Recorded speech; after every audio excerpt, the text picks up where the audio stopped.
Jujutsu Kaisen Modulo. This is Jujutsu Kaisen Modulo Chapter 7, The Robbed. We have color pages, a color page this week with Rika. I don't know why I'm blanking on her name. Are you talking about Yuka? Sorry. Yeah, I messed up. Yuka is on the cover with Cross. And we are picking up where we last left off. The old sorcerer seems to have escaped. He's like, guess the sorcerers and I will be playing a game of hide and seek for a while. And then Mr. Teacher Man pulls up behind him and he was like, don't move. And this old man is like, are you going to I've been bad. Are you going to tell the teacher on me? And then this guy puts on a glove and he's like, don't move. And it turns out he is he's one of the what was that clan? Takes off a glove. Yeah, I guess he's part of that clan. Inumaki's clan. The Inumaki clan that can use cursed speech. This was kind of cool. Not gonna lie. He goes, don't so move. he didn't put on a glove. He took it off. Oh, okay, my bad. He's like, don't move, and then this guy does not move, and then he gets beat the shit out of. He gets socked in the jaw, and then Spartan kicked in the face. And he's like, Mino, take care of the rest of this. Very Nanami vibes, despite the fact that he is one of the... I'm sorry, what was the name of the clan again, Ryan? Inumaki. Inumaki clan. So we cut back to Tsurugi, who is... who just got saved by Cross after Maru was freaking out with his unconscious with his curse technique. And he's like, get up, what the hell did you just say? Did you just call us neighbors? And he's like, yeah, Maru said it's a friend who understands why the things that matter to you are important. And he's like, that damn Maru and his big mouth. You think you could be neighbors? You do know this country's history. Don't you? You've been living peacefully on a path laid out for you by a superpower ever since the war. What could you humans possibly understand about us? He's like, you don't have to constantly think about protecting our own lives. Things have gotten especially bad ever since the Kyoto Paranormal Treaty was established superiority among the international community. He said, even if you wanted to be neighbors, we would refuse. Tsurugi at some point passes out, actually. It seems. But yeah, he gets taken away. And he tells the teacher guy that he wants to take Maru back for his treatment. And the teacher is like, oh, shit, I don't want the Simurians to see him injured.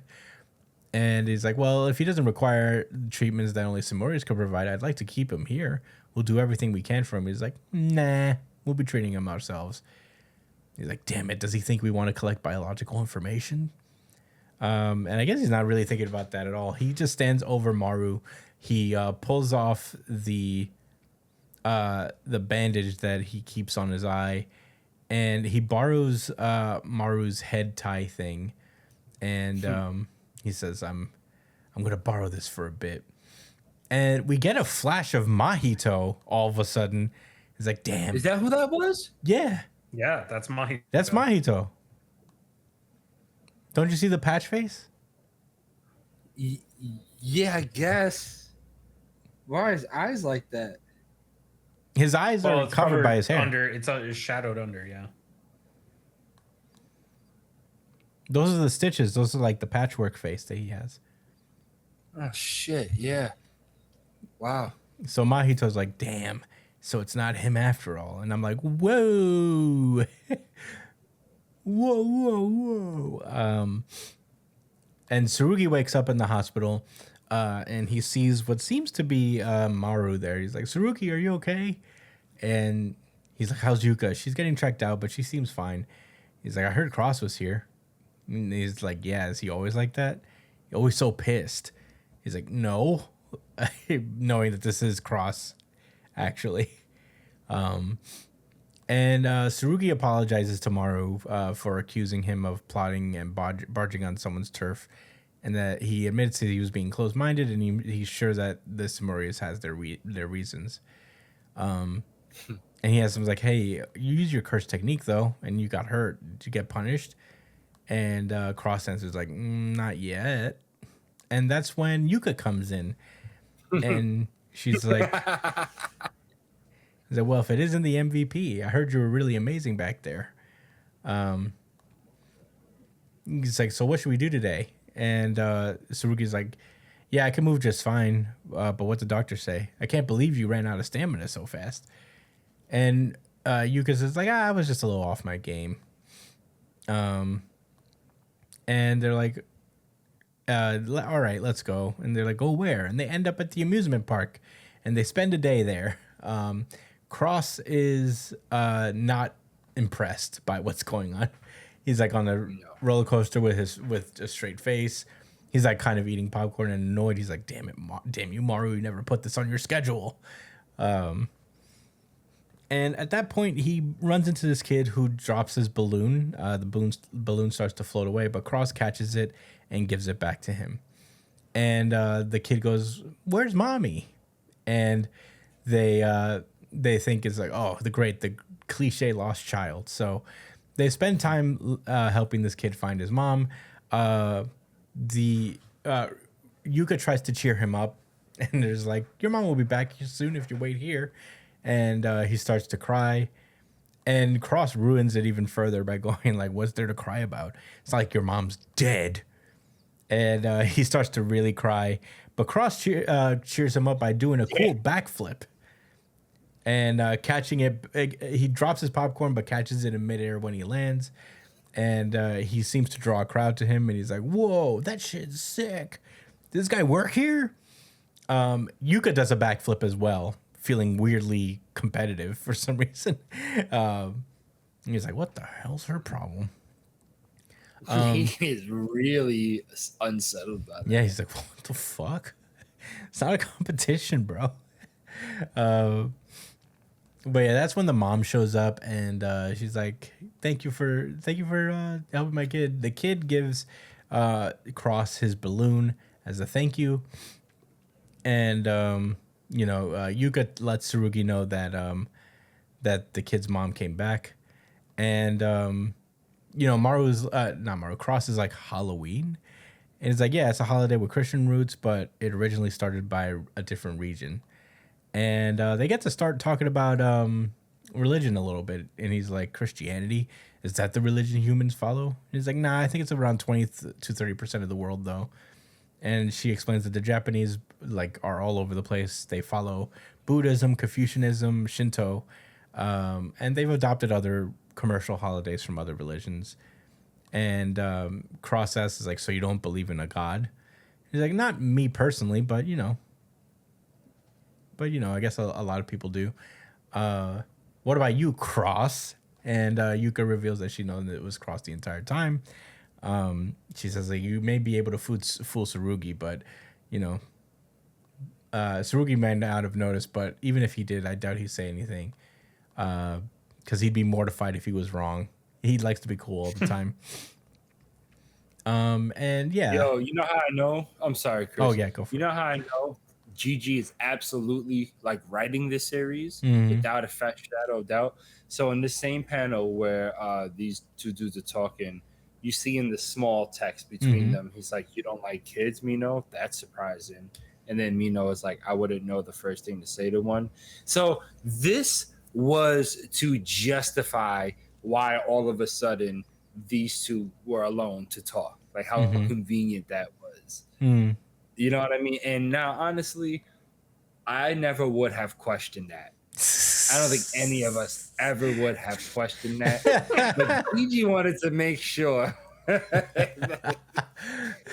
I'm not as You never polite. let him get away with anything, Josh. Yeah. Because even I didn't think about that. I didn't think about until that you shit brought either. it up. I mean, I hate it and love it at the same time. It's like It's endearing. Okay. Yeah. But yeah, Cross explains further that the Samurians do actually believe in a god. And Yuka explains that Have you heard about the story of trampling on tablets before? Sorry, I have to plug in my laptop. Have you heard the story about trampling on tablets? And they explain it's like, well, back in the day, Christianity was forbidden in Japan. And to find out who believed in it, they'd take these tablets depicting Christ on the cross and they'd ask people to step on it, to trample on them. And whoever refused to trample on them was said to be Christian and executed. And I'm like, damn.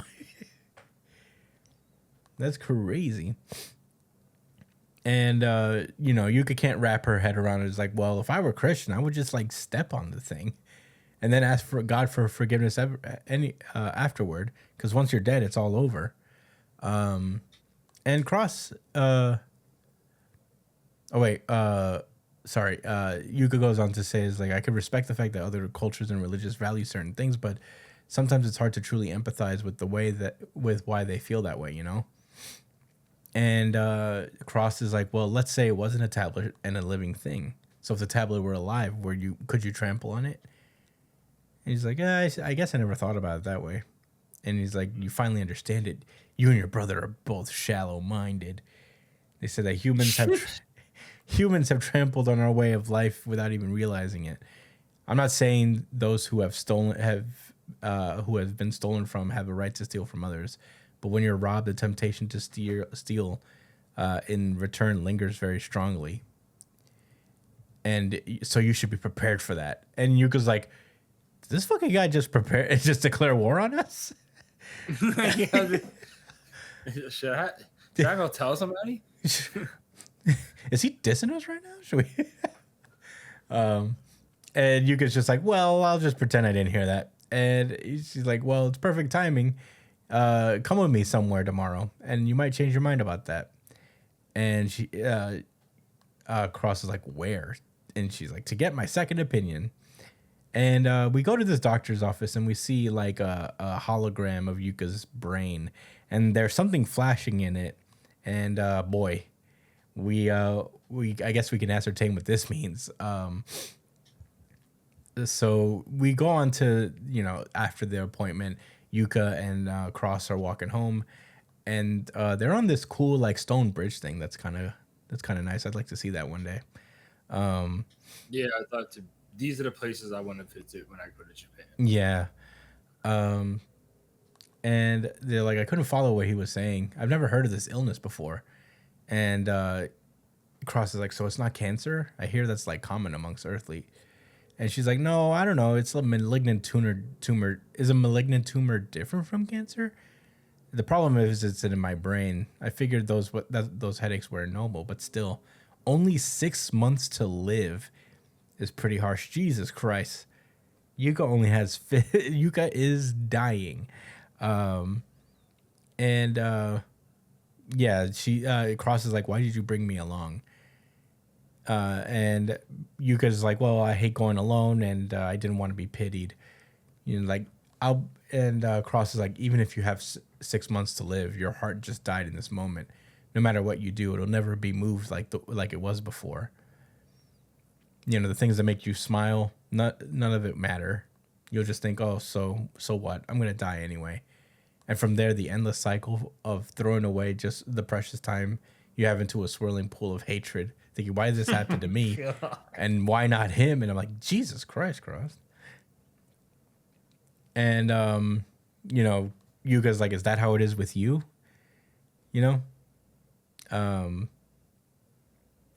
Is like, yes, you've had your future stolen from you too, Yuko Hotsu. He's like, well, what will you do then, Cross? Still even more from those who have been stolen from? And Cross is pissed. He's like, don't compare yourself to us. We suffered a man-made disaster, not some illness or unfortunate accident. And she's like, yeah, but you said that I had my future stolen from me too. Maybe you lost your home, but you won't die. I'm going to die. And she's like, well, you think you're going to change my mind because you have a sad story, basically? And he's like, that's not what I mean. I mean, more like, why? Olympics? Yeah. She's like, well, I mean more like why jump to conclusion? I can't change my situation, but with time, you can change yours. It's okay to be pissed about how unfair it was, and it's okay to not forget it. So tell me what happened to you and your people, because we are not your enemies. And Cross gets even more upset by this. He's like, "That's idealistic nonsense. You're standing safely on the opposite shore, yet you think you can really accept. You really think I can accept your righteous arrangements, arguments?" And he actually thinks to himself, "No, wait, she's not on the opposite shore anymore." But he keeps lashing out, outwardly, and he's like, "You keep going on about coexisting, but what you really mean is live here on Earth without causing any trouble, right? How long until we have to check on our behavior for Earthlings? If we have to spend years, even decades doing that shit, then I will steal." And he's like, "Well, how long will you steal for? Hating people and stealing from them is easy. That's why it becomes an endless cycle. So let's put an end to all of that, Cross." And that's actually where the chapter ends. Wow, this was an interesting one. Josh, what did you think about Jujutsu Kaisen Modulo Chapter 7? This is my favorite chapter of the week. Yo! Certified RGC. Certified RGC. Certified RGC.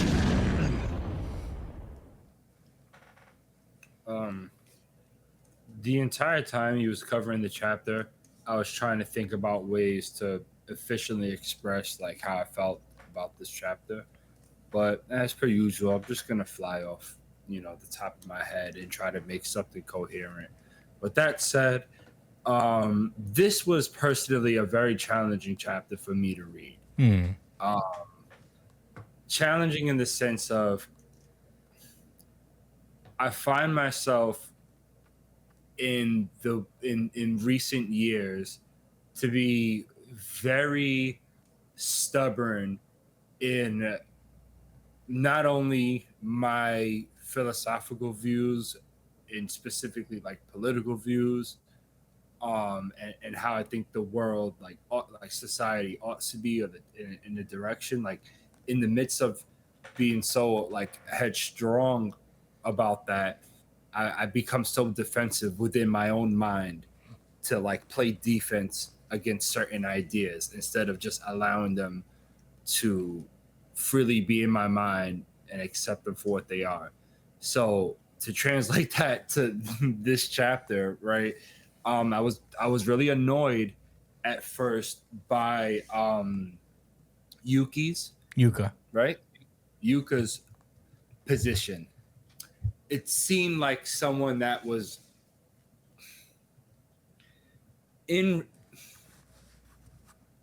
she seemed like someone that was downplaying another people's struggles, watering down them to, yeah, I know you went through something, but the future's the future. You got to move forward.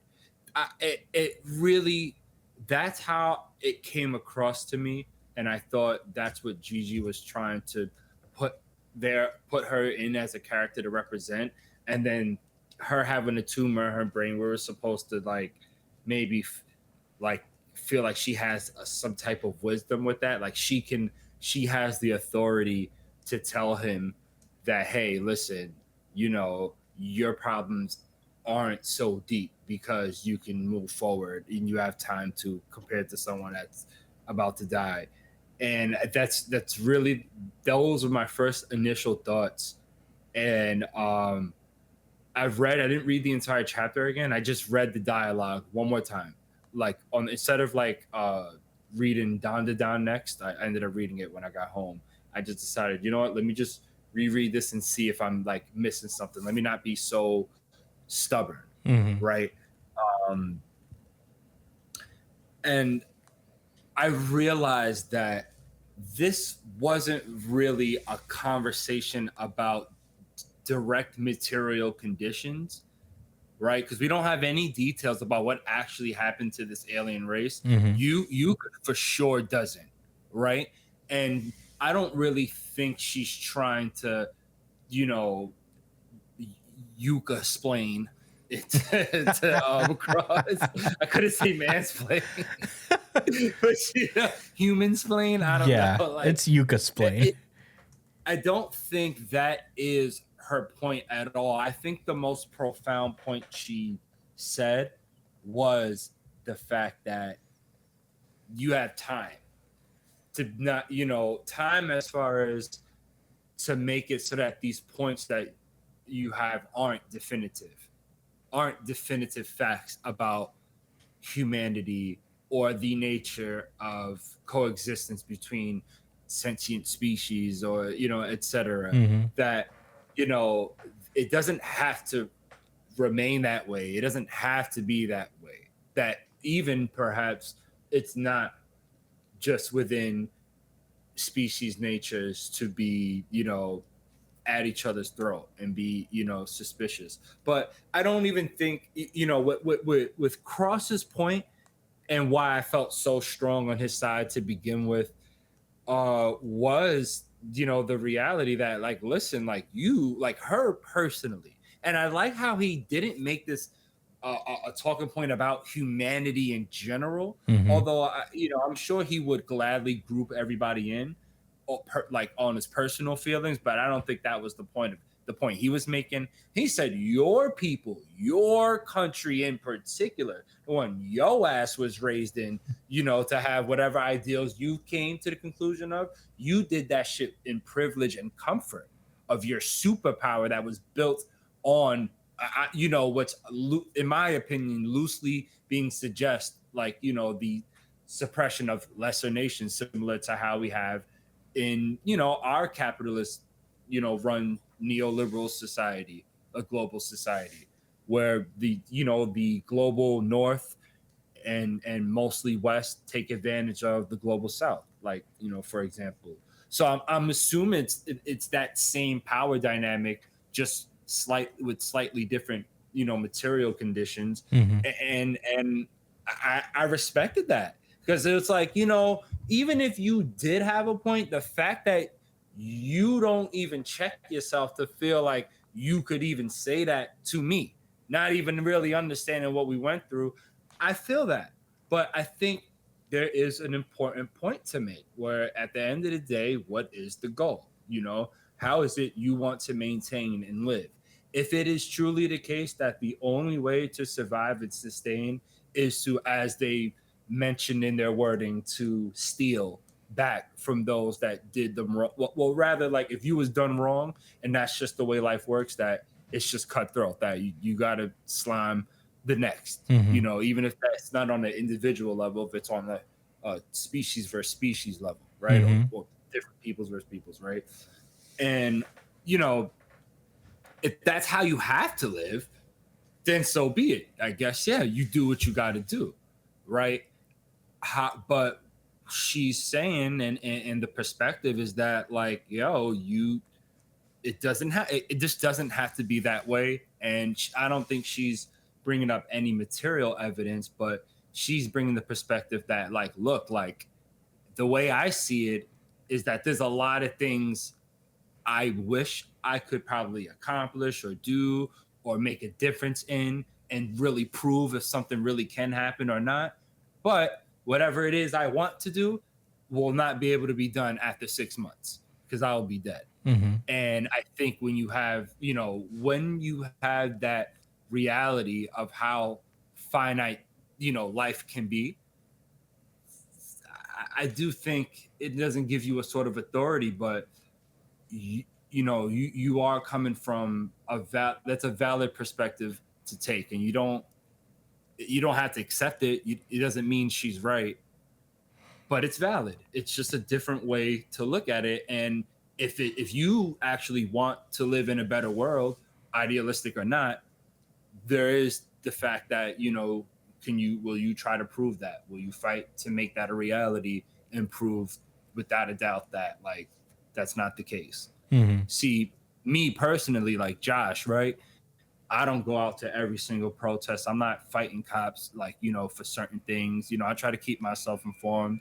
I've done, I've volunteered here and there and shit. But I think ultimately a better world is worth struggling for, Mm-hmm. regardless. I would never give in. I may retreat to my distractions or whatever, as we all do, because we all need to take a break when we're dealing with stress, because we're all just humans at the end of the day, not Mm-hmm. robots. But I do think a much better life is worth a struggle for, and it has in the same way people in the past have struggled against oppression, against fucking nature, you know what I'm saying, against animals like our ancestors thousands of years ago. We figure out a way. I think that's what's awesome about humanity. Our material conditions are never final. We can always change. We've completely terraformed the planet. We can have the possibility of legitimately traveling the stars and all of that if we really fucking locked in. You gotta lock in real quick. And I'll be honest, part of that optimism kind of comes from my understanding and my philosophy personally as an atheist, and that's also why I kind of relate to Yuka in a way, because I don't really think that there's this rewarding thing after this life, this either rewarding or punishing thing, or this continued existence. I kind of think that's it, so it's kind of privileged. I don't know if privilege is the word, but it's like you have this perspective that, hey, during this life, make it worth it. And making it worth it for a lot of people is trying to make life better for themselves and the generations ahead. Mm-hmm. This is the chapter that this is the what's the word? This is a defining chapter for this series, in my opinion. And I'm actually very, very invested in Jujutsu Modulo Especial. I mean, I can't even front on the name anymore. It's Modulo. What does Modulo mean? Let me look that up. I don't know, bro. I thought you knew because you're, Spanish. Okay, So. Modulo.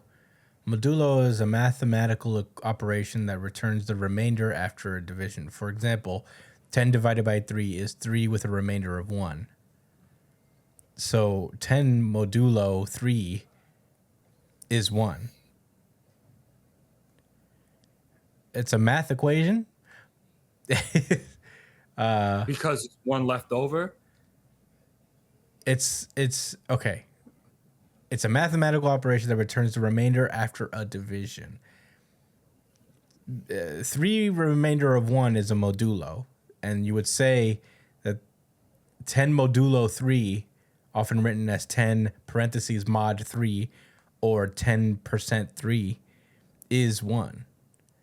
The operation is used in computing for tasks like checking if a number is even or odd, x parentheses mod 2 equals 0, meaning x is even, or in a variety of practical operations like converting units of measure or creating loops that cycle through a set of items. Dog, what? Damn it, I'm so bad at math. God damn it, I'm too tired and too smacked to really try to theorize what that can actually mean. So I won't.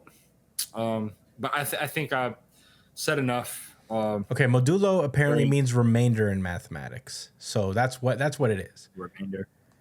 The sequel is called Jujutsu Kaisen Modulo because of the mathematical symbol used in the title can be read as modulo. The symbol signifies equivalence, suggesting this new story will be exploring how new elements like extraterrestrials are equivalent to existing ones in the Jujutsu Kaisen world, even if they are not identical. It can also be seen as referring to what remains after the original series ended. So that's something. What remains at okay. He who remains. That was clever. Yeah. Right. Well, Gege has a history of using math in Jujutsu Kaisen. So, Gojo's power is, I think, based entirely in like this quantum math. He also did like hire a physicist. Yeah, there was like a mathematician mathematician or a physicist. What? Yeah. Yeah, he spoke to like a literal quantum physicist for Sukuna's final flame technique thingy. He did Remember the at same thing end? for Gojo. He had like an actual I think either a mathematician or physicist like developed the ability with him to make sure it made sense on a scientific level. Because as you said, he doesn't just let shit rock. He has to be able to kind of explain it somehow. But yeah, I don't know. But those are all your thoughts, right? Yeah. Brian, what were your thoughts? I feel like Josh got through all the complicated what is it? What's the word? Complicated Analysis. Philosophical part of the chapter. So I feel like I don't really have much to say on that one. But I do want to talk about Mahito's appearance in this chapter. Yeah. So I've seen several videos that have concluded that Mahito's appearance here is in reference to like his place within the afterlife. He's kind of, so last time we saw him, apparently he has taken off like a piece of himself and planted it in the route that all living things go through when they die. It's called the Cursed Realm. So it seems as though he's waiting there for someone, and it's implied that he's waiting for Yuji there. And since he hasn't seen Yuji, that also implies that Yuji is still alive and kicking and still moving around. So there is a chance that we will see Yuji alive and doing shit in this series.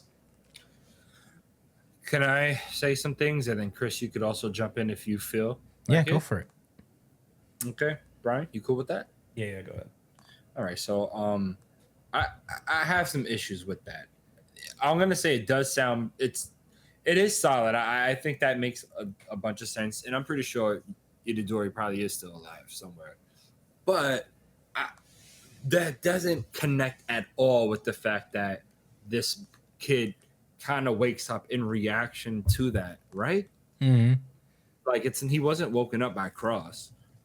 Because he asked, "Are you okay?" It's like he was already in the room waiting for him to wake up, and then he just jumped up. So there's some connection to Mahito and this kid who I keep forgetting his name. Sarugi. Saru, it's literally right there. It happens to me all the time. I was like, "What's this person's name?" Oh, it's literally right there. So if I don't know why he would feel Mahito going through, like, having that random thought, but who died for him to check and see who it is and then be like, oh, it's not Yuji. Maybe he was at death's door and he saw Mahito and then he came back.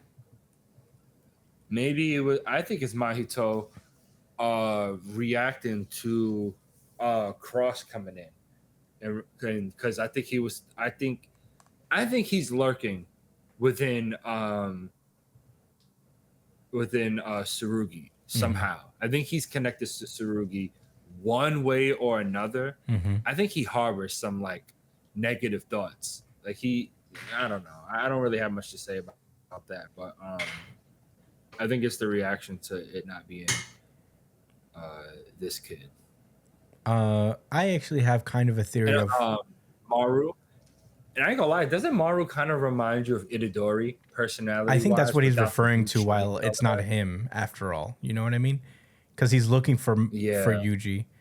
But, you know, these guys look like Yuji. So they're like, oh, so it's not him after all. Who, the twins? Yeah. Do they? Do you think they look like Itadori? I think so, don't they?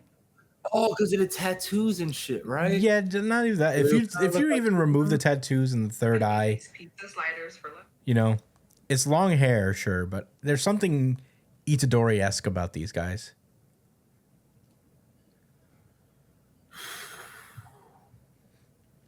Does Sukuna take after Itadori? Does Itadori take after Sukuna? Maybe there's the connection. Maybe. Yeah, they're literally family, so they just like kind of look like each other. Yeah, right. Maybe there's a connection there. Maybe Sukuna's descendants of these alien people or some shit. I don't know. I don't know. That would be interesting. Yeah. Well, Brian, did you have more to say? Sorry. No, that's it. I don't have much else. Okay. I don't have much else to say either. I think you guys covered it pretty well, but I do have one theory as to why Mahito is slowly manifesting here. I think that the Sumerians being kind of afraid of humans is giving way to Mahito being resurrected. Like curses never really die. They just return later. Like you can exercise them and they return later.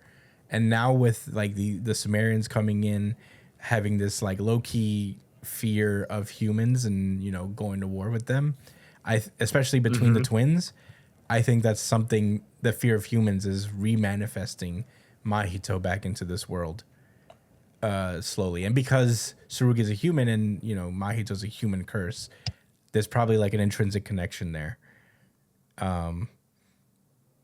So that's my theory. You know what? Not to be facetious or nothing like that, but you could argue maybe it's the other way around. Maybe it's the humans reawakening that with Mahito. Yeah, because, it could be. You know, shit was so smooth in the country for a while, and now all of a sudden, aliens is around, and people are starting to hear it here and there. There's like a buzz around it, like this. And Gigi goes out of his way to let you know certain things. I ain't gonna lie, it's kind of moving like Oda a little bit. I guess Oda doesn't have a fucking copyright on reoccurring story elements. On lore. Whatever. Yeah. Yeah, no copyright on lore. Although if he did, it'd be okay. Yeah. He might as well have it. Yeah. But yo, I keep my cat keeps go for it. I will say that as far as the spinoff is continuing, I think it's doing pretty well. You know, it's being different but still drawing on the old world and like in a way that, you know, makes sense and is consistent with the world. So, you know, I feel like this is a pretty successful spinoff so far. And every chapter seems to get a little better. I'm excited to see what it becomes at its peak.